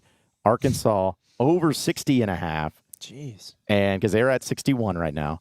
And then Texas A&M third down conversion percentage over 44.5. So basically everyone's converting third downs. If I bet this and Arkansas converted like 65% and then A&M was like 42, I would be so angry and yell at somebody. You'd hate A&M more. Look, if Arkansas I know they're averaging 61 or whatever. If Arkansas converts 61% of their third downs again, because even last week they were 9-19, they didn't do that. If they convert 61% consistently, dude, that's going to be crazy. Yeah, it's almost like it's kind of the law of averages is starting to take effect here. They were averaging 640 yards a game or whatever, and then you've started to see that come back down to earth. It doesn't mean you still don't have a potent offense, but I noticed that the over on yards isn't 570 or whatever they're averaging for the season. Mm-hmm. Like those things are going to start coming back down, or regression to the mean. I think that third down percentage is going to be that too. Doesn't mean that they're still not going to be really good at it, but I don't know. 60% is a lot. Is a lot. Yeah, it is. Yeah. I don't know if I'm touching that one just because of that fact like you Plus brought up. 260. Yeah. Yeah. If it's all third and longs, they'll get it. But Yeah. Not enough for me on that. I also like this one too. Isaiah Satania over 1.5 punt returns and over 9.5 net return yards for plus 275. sure. I like that a lot. Dude, yeah, 100%. You can get that on one punt return. Then you just kind of need him to have another Punt return. Thing is, he hasn't returned a ton of punts this year. Period. Like, just Right. simply had I don't know if he's had 2 punt returns, period, in a game this year. But 10 yards? 10 yards. I'm just going to tell you exactly how that one's going to play out. He's going to have a 12-yard return and then not get the second punt return. Yep. Probably. Because it doesn't count it, right? If it's a fair catch, it doesn't count. Does not, yeah. So, that's probably what it would be the rest of the time, too. How about Taylor Green? Got this one. Over 199.5 passing yards and over 69.5 rushing yards at plus 275. I'm killing that one. I'm hitting it. Could not love this more. I mean, one, he pretty much does this every week for the most part. The 200 passing yards, I feel like he didn't even have to play that well to get that. And then, 70 rushing yards. He's had 70 in just about every game, right? If Arkansas is going to win the game, he's going to need to do that at a minimum. I like that, especially because it's plus 275. Yeah, I would take that one, too. And I guess if you like that one, you may like the other one that's plus 325 of Arkansas offense over 239.5 passing yards and over 189.5 rushing yards. Yeah, I mean, might as well. Might as well take that same one. Why not? Y'all will be surprised to hear that Pooh Bear thinks there's no way Taylor Green has 200 passing yards in this game. I mean, I think that there is a way. All it takes is one of those Isaiah Satania, 56-yard bombs. I mean, he did only have 151 against a worse defense last week, but still. It's in a dome, though. I think it is in a dome. He's due for a decent game throwing the football. Yeah. I would think so, too. Yeah. And then the longest shot here at plus 700. Arkansas defense over 1.5 interceptions and over 1.5 fumble recoveries. This ain't Auburn, man. I don't know. Wacky stuff. Marcel Regis hasn't been doing stupid stuff like that since he's been the quarterback. Now, you throw Wegman in that game, and that becomes very possible. How many turnovers does Texas A&M have this season? I believe 3. That's right. I think they they don't 3, turn the and ball over. I think maybe all of them, or at least 2 of them, were in the first game. Mm-hmm. And so, they have not been turning the ball over. So maybe there's a law of averages to be had there. Right. Where maybe they're due for a little bit of something. But anything that's plus 700, I almost always will throw just just a little for fun. bit. A little Because sprinky. why not? Yeah. I did that the other day with the Monday Night Football game, one of them where it was like both teams scored touchdowns on their first offensive drives. It was plus 1,100, cashed. Yeah. So, Well, see, this is the other one, too. It's not a prop, but, dude, this one, first quarter anytime touchdown for Jaquindon Jackson plus 475. Oh, my gosh, yeah. Dude. That'll cash 5 minutes into the game. Yeah, I was that's what I'm saying. trying to leave the house to come here earlier, and Michelle comes busting in the room. She's like, hey, I got to ask you a question. What do you think about this? Jaquindon Jackson. I'm like, yeah. I love that. Yeah. I love that. She's all over it, man. Yeah, you got that at plus 475, and then Taylor Green's I was plus gonna say, 700. You know the Yeah. one I don't hate is Andrew Armstrong at 9-1 first quarter anytime touchdown. Yeah. I mean, he's due for a touchdown. Very What much does that due. say for Luke? plus 1750. God. I don't hate that honestly. Especially if Dude, if it's I'm going to put a couple bucks I on know, everyone I'm else. 100%, dude. You just got to. How about the Arkansas defense at 20-1? You like that? it's more Oh, likely that's that electric. I didn't see that. it's more likely Arkansas defense scores a touchdown in this one than it is Rodney Hill in the first Which is quarter crazy plus 3,000. I'm like, well, Rodney Hill. There's a good chance Rodney Hill doesn't. He's gotten in the end zone once, but there's a good chance he has made his final trip to the end zone. Yeah. Simply because, I think if they're in the goal line, Braylon Russell's getting the ball, or Jaquindon Jackson, or Taylor Green, or the Arkansas defense, apparently. Yeah, I may end up spending all my money there on these first quarter anytime touchdowns, and just because that way, if I get one of them right, then I make my money back. You know what I'm saying? So I'm glad they put those in there. That's yeah, cool. me too. I need to get on those before time expires or they start taking them off there.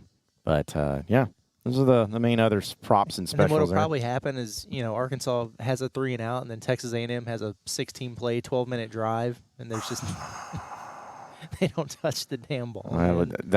Yes, that's exactly what will happen, and just stupid stuff like that, or like Texas A&M goes down, scores a touchdown, and they wait, start the game, take 6 minutes off the clock, then they go for an onside kick just to throw them off, and they get the ball back, something dumb like that. Yeah, that would be brutal, but. John, do you care to comment on this? It says, can y'all address John saying A&M fans look like gas station attendants on his video this morning? I almost spit out my coffee. I didn't know that you said this. Yeah, I said it. I'm trying to remember how I phrased it. I said that they look like 1950s gas station attendants at a full-service gas station inside of an Elton John fantasy music video. Jeez. Wow. Okay. Well, I'm going to be honest, folks. I can't take credit for that one.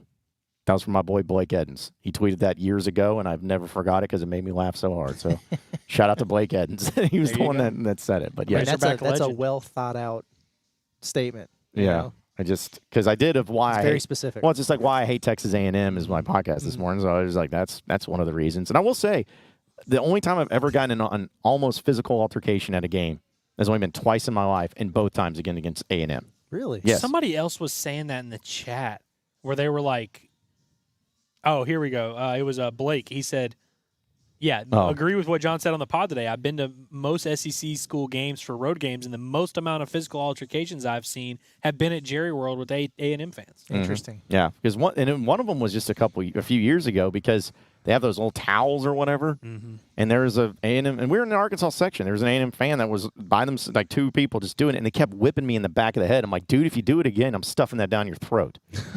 And of course Arkansas was losing, so I was extra pissed.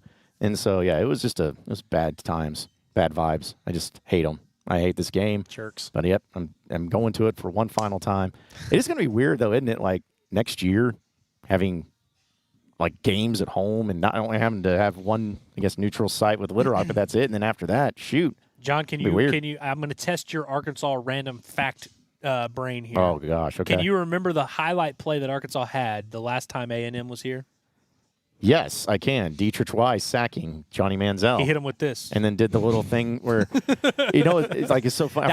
He was like a redshirt freshman at that point. We didn't really know. That was the first of many Dietrich Weiss moments. Because Chris Smith, rest in peace, the other defensive lineman, went over there and got mad at him. Yeah. But what was so funny is that he sacked him, and, I mean, he had a production of a dance. And I was like, oh, dude, it was a third down, too. Place was loud. I was like, dude, this guy's about to get a penalty for that. Yeah. But I think the officials were like, we hate Johnny Manziel, too, man. We're sick of him talking, so you can do your thing over there. I mean, by the way, that crowd was rocking for that game. It was loud, dude. Because I believe it was like week 4, and Arkansas hadn't really gone down. They were actually 3-0 now. Or no, wait. No, they just lost to Rutgers. Yes. To go to 3-1. But, like, there was still a little bit of juice. But, yeah, I think Johnny Manziel was obviously a big deal at that point. This was after he won the Heisman. I think the refs let it go for that reason, too, where it was like, you only get one chance to sack the most famous athlete on the planet right now. It's funny that you guys brought that up because when basketball was really going through it during the season, totally fine, man.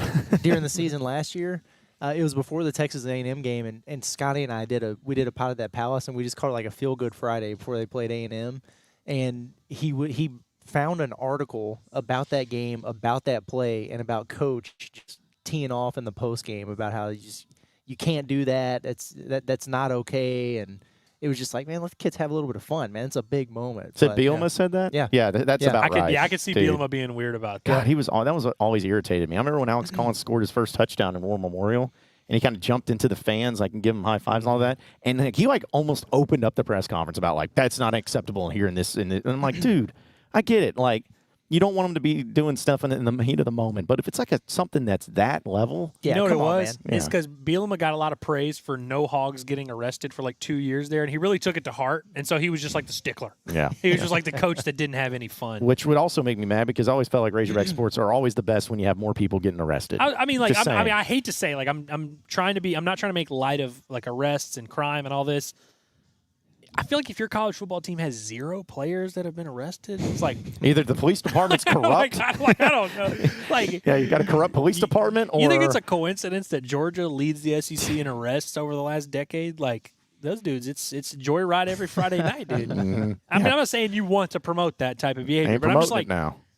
Typically, there's a correlation between guys that have a fun nightlife and guys that are good at football. I'm just being honest with you. No, yeah. I mean, it's like a way of passage, if you will, for that. But you got to have one or two. Yes, you got to have one or two at least. Yeah. But going back to that 2013 A&M game too, in that play, I also think back when the play before Johnny Manziel was just yapping at he went into the bench area and he was yapping and all that stuff. And I just remember looking back and how much I hated him.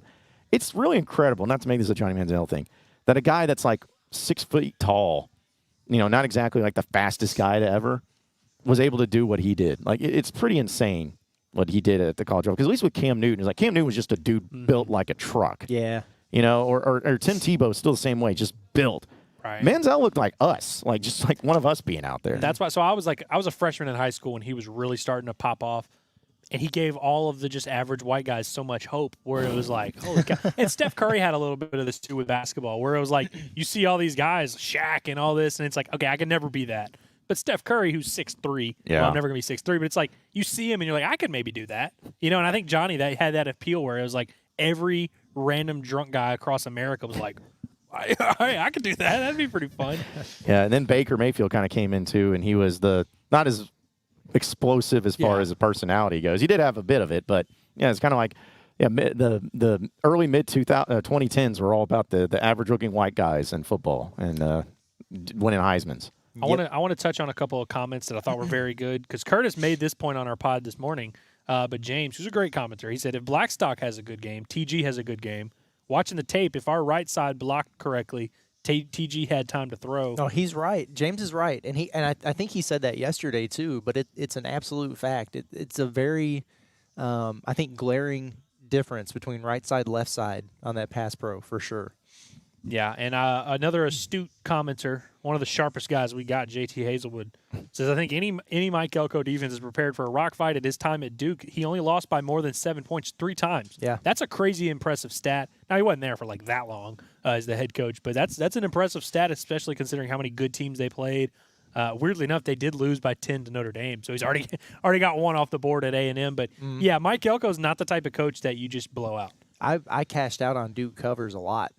Oh, my God. Elko was there, yeah. And, by the way, Duke this year is off to – I think they're 4-0 right now. They're off to a really good start.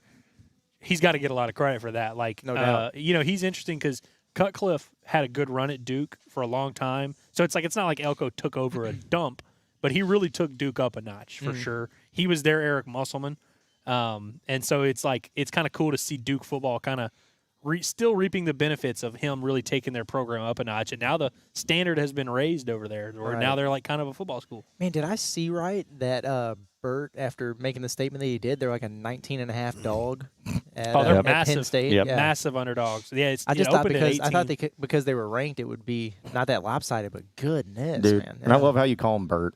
Like, because I think I told you that story about when I called him Bert on the radio. Like, he was on my show up here, and I was interviewing him, and I always like to, I thought he was a not so sensitive guy, and I was at the end of the interview, I was like, hey, what do you think? People always call you Bert. Like, why is that? Where'd that come from? And he gave us that's not the name my mom gave me. My mom gave me the name Brett, and that's the name I'm going to go. I was like, okay, whatever. Hung up, and then the SID at the time, Patrick Pearson, texted me. He's like, dude, do not ever ask anything like that ever again to him. I was like, I'm sorry. And apparently he is very sensitive about that. So shout out to Trent Woolridge. Y'all remember him back in the day? Yeah, he used to write, but he used to always call him Bert in articles. Arkansas fight, dude. And he was like, I ain't worried about it because he's like, I'm not going to those press conferences. Like, I'm just buying tickets to these games. So he's like, I'm gonna call him Bert. Like, I don't know. Like, what are you gonna do? And I always thought that was so funny. Yeah. Well, he looked more like a Bert than he did a Brett. Like Bert was just funnier.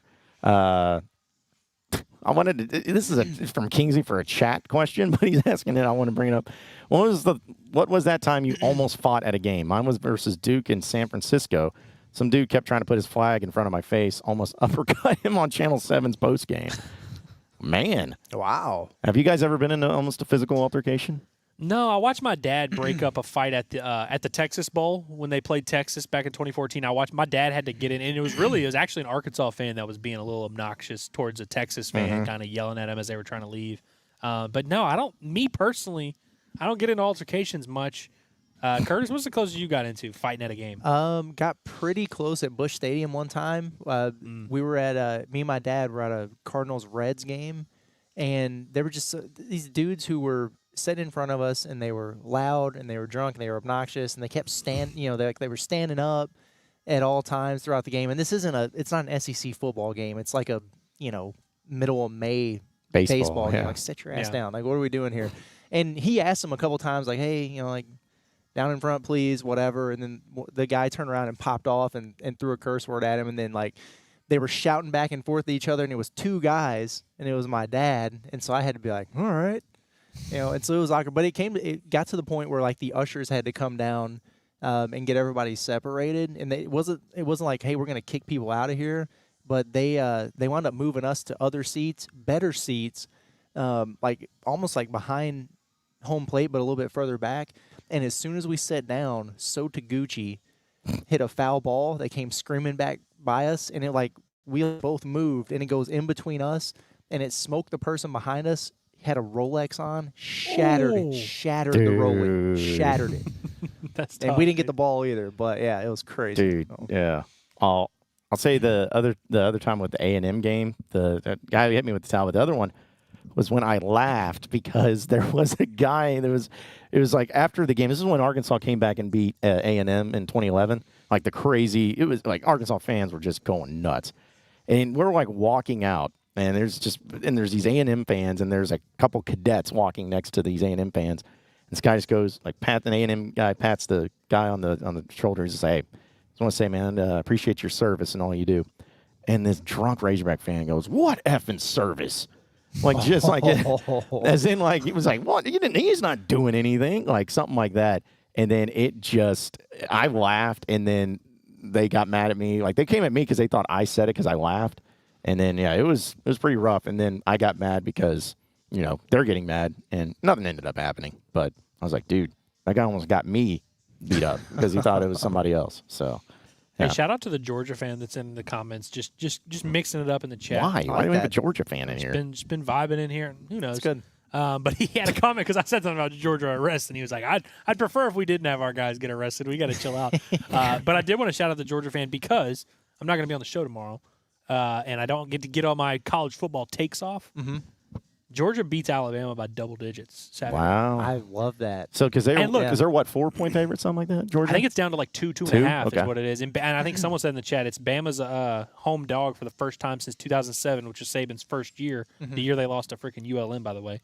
But I think I've been down on Georgia like all year, except for the Clemson game, which I bet on them. Great. But I feel like I've been making fun of Carson Beck, and I think he's not that great. And I don't think Georgia's as good necessarily as they were last year, the year before necessarily, but I feel like it's become a little too obvious that Bama's just like, oh yeah, Bama's gonna step up at home and do. I feel like Georgia is gonna kind of just sit on them a little bit. I don't think Kalen DeBoer is ready for this. Not yet. Not yet. Yeah. And I think Bama's gonna be good. I think they're gonna go like 9-3, 10-2. But like, I think Georgia. This is a chance for Georgia. This is like a program win for them. I think Kirby's going to have them boys fired up. Did you know that receiver at Alabama who's averaging like 28 yards a reception or whatever is still 17 years old? Yeah, he's a true freshman, like that straight is up true insane. freshman. I did not know that. That's another thing, by the way. Bama's pass. I don't think Bama's going to be able to pass the ball like at all in this game. They Like I think very they're much like big play. I think that kid's going to get clamped a little bit. Yep. Where it's like, oh, maybe he wasn't quite ready for the physicality. I think Milroe's going to be like 8 for 23. 72 yards, like something stupid like that. Like I think they're gonna bully him a little bit. Were we the birth of Milroe? Arkansas? Yeah, they kind of were. They were because he eventually ended up like, I think he lost to A&M after that game. Yeah, but yeah, like I think once he took over as a starter, he had some experience to lean on, and I mean he made a couple massive plays in that Arkansas game. Yeah, they were going to win that game regardless. But yeah, I mean they were the first team that he got real reps against. Yeah. By the way, folks, we just got a few minutes here. We're live at Alumni Hall. I've had a lot of people come by and wave to us. It's popping at Alumni Hall today. Nice. At first, I was like, oh, it's just people like kind of on their lunch break. Dude, because people knew we were here, obviously. And they were like, oh, like, man. There's been a lot of people walking in. Yeah. It's pretty impressive, man. Like it is a steady flow. Mm-hmm. It really is. Yeah. I mean, it truly is. Like, I mean, obviously, like, we were partners with them. These are our pals. It's just great stuff. Like anything you possibly want to buy Arkansas related during Christmas, this is like a must. I always, because all my family's Louisiana or wherever, so it's harder for them to get Arkansas stuff. So like every year before I go home for Christmas, I just come by and get like 6 things, and then go. It's legit stuff, man. It's pretty great. Fall is kind of in the air. I got my eye on some of these hoodies over here, and it's almost zip hoodie season. Is it quarter zip season almost? We're getting close. there. Yeah, we're getting there. Hoodie season's great. I was about to say, I'm trying to see if which one maybe Cal Perry is going to be wearing. For his games. I think I can probably spot him out there. But yeah, it's a great spot, folks. So if you're in the Fayetteville area, Northwest Arkansas area, and you can get something for Arlington before you go down, come by Alumni Hall today, tomorrow. And also, even if you're not in the area, you can shop them online at alumnihall.com. And I doubt you can get it in time for the game in Arlington, but who knows? Maybe if you buy it, I'll bring it to you when I go down there, and I can I'll be your shipment for you. But either way, like you can visit their website, you can see all the stuff that they have available there too. And it's been awesome coming out here and being on location. People are asking where our pregame is going to be tomorrow. I mean, just What is where that? What it does is. that mean? Like, I mean, we what does haven't that really mean? At the done house. The pregame. Like, I was like, we haven't been. I would love to be doing pregame shows, but it's like it's not like it's been a thing that we've Let's been say doing. Fridays. I don't think we've ever been on location on a Friday yet. So yeah, I mean, listen, and if there's any place out there that would like us to be a part of the pregame, we would love to do it. So, right. But yeah, anybody coming up, if you're coming up for the Tennessee game, LSU, or any game this year, and you're from out of town, make sure you include a stop to Alumni Hall on your way. Even if you don't, I mean, you'll find something. You'll find something where you're like, oh, you know what? I could use this shot glass. I could use this. use this golf bag. There's up something here. for everybody, clearly, because there was a person in a Texas football jersey with an orange man bun. Yeah, I was walking around in here just a few minutes ago. So. I didn't enjoy looking at that young man. I got to be honest. I was surprised. Like Curtis and I locked eyes and started joke? just openly laughing when we saw him. He was. We should have gotten him on the show. Just talk to him back, sir. Why? He wouldn't have had anything good to say. I don't know. I almost said something, but I didn't. Just looking at him, I was like, I don't know if he's the kind of guy that would play into this. I'm like, whoa, Texas. It seemed like he was here with his girl who was coming to get Arkansas stuff right there. Yeah, okay, but at the same time, though, like if he's knowingly going into an Arkansas shop, he knows what he's doing wearing a Texas Longhorn jersey. Like, come on. Like, it's not just going to be like, whoa, had the bull piercing too, you know, like the actual steers or whatever they're called down there for Texas. So Blake kickoff is at 8 p.m. tonight. He just was asking about kickoff. Kickoff for the live 8 stream. p.m. Everybody be back here because those are really fun. If you have not tuned into those, they're a lot of fun. And I mean, you can go back and watch our other ones. They've been pretty spot on, and it's just a good time. We'll have the phone lines open. It's gonna be a good time. I'm looking forward to tonight. Yep, it's gonna be good. So yeah, you'll have to check that out too. And think who knows? Maybe we'll even do a giveaway on there. How about that for one of these BMFP shirts? Got a few of them left, so there we go. I feel like we should do a little giveaway for that. But yeah, we'll have some fun with that too. And get it going on. Kingsley is the cute quarterback, a game time decision tonight. No, I think what should we say we're going with, Marcel? Here's what I think we should do. Maybe we should start Wegman, and then if he sucks, put him in the half. You know what I mean? Like I think we might have to deploy the two QB system. Yeah. I mean, by the way, someone just pulled out. He's got his eye on the Tyrone Broden jerseys. Yeah. Yeah, I'm about to say maybe Rocket Sanders. If you want to get that. Someone got inspired. Rakeem Boyd. You know what? Here's the thing: that can't be Witty. Witty is that? Yeah. Can you it's crazy that like the players that have worn number 5 for the last few times either like transferred or people don't really care much for them. Like like Rakeem Boyd, Rocket Sanders. It's been all downhill since Tremaine Thomas. Tremaine Thomas. There's a name for you. Yeah, Tremaine Thomas and I think who was it that wore number 5? I'm trying to think. Like there was somebody. I mean, I know there was somebody. There definitely was somebody, but I don't know. They've had a maybe like Otha Peters or something. They had a linebacker that wore it. Yeah, they just need to retire it. I mean, we could spend a whole show on that. But somebody retired a number in college football recently, and I was like, wait, what? Because Caleb Williams' number. That's what it was. Yeah, they retired his number. Yeah, and I mean, you want a Heisman, so it's like, all right, cool. But dude, did they retire all the other Heismans? I think so. Is OJ's I remember retired? seeing it at the time, and I was like, why are they doing this? It's something related to the Heisman, though, is why they're so maybe it's like one of those, if you win the Heisman or retire your number, which I think is it's fair criteria. But the problem is USC's got like 7 Heisman winners. I know. So it's like that's like a lot of numbers, like key numbers, like 5, 7, 13. Like those are key numbers. I know everyone always hates it because it's tough to retire numbers in college football. But I think every school should have 1 or 2 exceptions. And I think Arkansas at this point should have an exception. The only thing that's tough about it, Andre Tolliver wore number 5. Andre Tolliver, that's what I was thinking of, yep. But it's really tough at this point because there's been so many people wear number 5 since. Yeah. Which, by the way, speaking of retiring numbers, Gage Wood used to be 45, right? And everybody was kind of like, oh, we're letting this random kid wear 45 after Kevin Copps. He's no longer wearing it. He's number 14 now, which is cool. But now they gave it to another freshman, Lance Davis, who's wearing it. I'm like, bro, what are we doing here? Oh, man. Well, jeez, Witty. Well, at least it's not. Yeah, at least it's not a. Witty's having a good night tonight, dude. Want to see Theo awesome. Vaughn in Little Rock? Oh wow, that'll be fun. Sadly missing the simulation. Someone reach out to Witty and update him on what's going on. Yeah. I listened to Theo's podcast, and he'll always say like what shows he has coming up or whatever. And I was thinking about how people at that area of the state can get triggered by things, and he was like, we'll be in St. Louis, Missouri. We'll be in Tulsa, Oklahoma. We'll be in northern Little Rock. Northern Little Rock. I love that, dude. Theo is the funniest person on this planet. He's really funny. When he was like interviewing Trump, and Trump was just saying whatever he was saying, and he was like, Yeah, my cousin one time was on LSD, and he's just like doing his Theo Von stuff, and Trump's like sitting there so inquisitive, just Yeah. I know, like him when he went on like Rogan's podcast talking about just the most random thing, but it's so funny. He's talking about which nationality of people would be more accepting if you ate them. Yeah, like just stuff like that. I think I'd eat a Vietnamese. Yeah, he's like, they'd probably. I feel like they'd probably come after me or something like that. And then Rogan was like, man, they're still upset over what happened in the war. He's like, Exhibit A. They're still mad about that. How did I not know that Theo was going to be in northern Little Rock, Arkansas? I feel like I should have probably planned around this, especially since I'm going to Hot Springs tomorrow. Right. Which I didn't know about that until recently, but sure, but I really should have planned this. I might have to check and see if there's tickets available right now. Honestly, I might have to skip the stream tonight. I think he usually does a couple shows too. He might play there tomorrow or something. Yeah, maybe so. He needs to come up here to the Amp, right? Yeah, he really does. No, he really genuinely does. Yeah, he would sell that out, or I guess Amp or Bud Walton or whatever it is, because then you got a lot of people going to the Alan Jackson concert this Saturday in Bud Walton. Is that this? That is this weekend. Yeah, this Saturday. Sorry, I know we're about to wrap up here, but how much better it would have been if they, I know it's about scheduling, but if they did it for the Texas games at 11 a.m. Yeah. At home, and then that night at 6 you do the Alan Jackson concert, that would have been a great, awesome would day. have been nice. Madness. Yeah. Garrett, no, we don't mess with those cowards. And 2, going to a funeral instead. So. Yes. Yeah. So. But yeah, exactly. Read a book for once in your life, Garrett.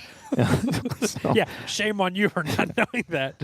Yeah. Kingsley also wants to know, did y'all ever throw Uncrustables in the air fryer? This might be more of a you I've never question. done it. I simply and I put these guys on it. I just simply take it out 20 minutes before I'm ready to eat it and then just let it kind of thaw a little bit. And there's always a sweet spot. Sometimes I get a little too anxious and I eat it a little too early and it's still too frozen. Sometimes I let it sit there for too long or I put it in my pocket. That's the way to heat it up real quick. You put it in your pocket. It really gets that warmth in there. What are you, Napoleon Dynamite? You got putting food in your pockets? Yeah. I mean, if it's in the wrapper and all that, it's not too bad. I know, but I would really laugh if I saw, if I was sitting next to somebody and he just pulls an Uncrustable out of their pocket and starts eating it. It'd be like, well, that used to happen to me 3 days a week back when we had an office, bro. It was either that or he's smacking the airhead until it becomes a perfect little ball. We all got our things, man. All got our things. So, well, any final thoughts, guys, before we wrap it up here at Alumni Hall? Well, I mean, no, this has been awesome. It's been fun. Yeah, this is a really cool place. Everything that's been said about it, ditto, echo it again. It's been awesome. People need to come out here and get all their Razorback gear. And yeah, I'm pumped for the weekend. John, I guess I'll talk to you again tomorrow before you go. But safe travels to Arlington. Andrew, safe travels to Hot Springs. I'm just here. Yeah. I'll be back tomorrow night. Yeah. I'll be back. Yeah. Cooking. And also here at Alumni Hall is reminded to have a rewards program here. The more you buy, the more you can save. So check that out. And also students and military get 10% off. Want to mention that when you come in here. Nice. So, Yep. I don't have any big picture takeaways. Real military, not not that. Not that cadet stuff. Not this stuff here. Yeah, not when you're like doing that. No, I don't have anything crazy to say. I just realized I forgot to put on deodorant after I showered this morning, though, right before I came here. You realized because you got a whiff, or it just came to you? I don't know. I just kind of thought about it. He says he has nothing crazy to say, but then he just goes through. He's like, I just realized I didn't put on deodorant this morning. New shirt too. Once when I did this motion, I kind of felt a little bit something going. I was like, oh man, there's a little bit extra moisture there. Yeah, Luckily, I got this black shirt, so no one can tell. Which, by the way, I like this shirt a lot. I'm about to literally wear it to bomb. DVH is going to see it and be like, yo. By the way, my guy. Shout out to DVH, though, because last week I was sitting there with Andrew Hutchinson, and he was walking by, and I could tell he had a smirk on his face, like he wanted to say something, and he couldn't think of anything funny to say, so he just said, you guys look good. You guys look good. But he had a smug look, I could tell he wanted to say something smart. But he just didn't. He wasn't in the mindset yet. He's like, he wasn't prepared. I'll just say something generic. But I'm looking forward to seeing Root versus Gackle in in an hour here. So there you go. It's a big time battle, recurring battle. Yeah, third time we've gotten to see it here in the last few weeks. So yeah. So, but yeah, appreciate everybody listening and watching, and appreciate Alumni Hall for having us out here today. And we're actually going to be here the same week of the LSU game again. So we'll keep you updated on that. It'll probably be on the Thursday, but we'll let you know for sure because. Arkansas will be, of course, top 10 by that point in time, and people will be really fired up. So But yeah, we'll keep you updated on that. But appreciate each and every one of you listening, watching in. Be sure to hit that like button. I need to keep saying that, man. Hit the like button. Hit that like button subscribe. So the algorithm thinks that we're cool. Yep, that's right. what we need. That's what it's for. And hit the subscribe button. Check out InsideArkansas.com for all the latest and greatest up-to-date information on all things Razorbacks. And we'll keep it going from there. So for Andrew Ellis, Curtis Wilkerson, I'm John Neighbors. Same sports show, same sports channel. Tomorrow at noon. See you at the stream tonight at 8 p.m., folks. And come by Alumni Hall this weekend. We'll see you then.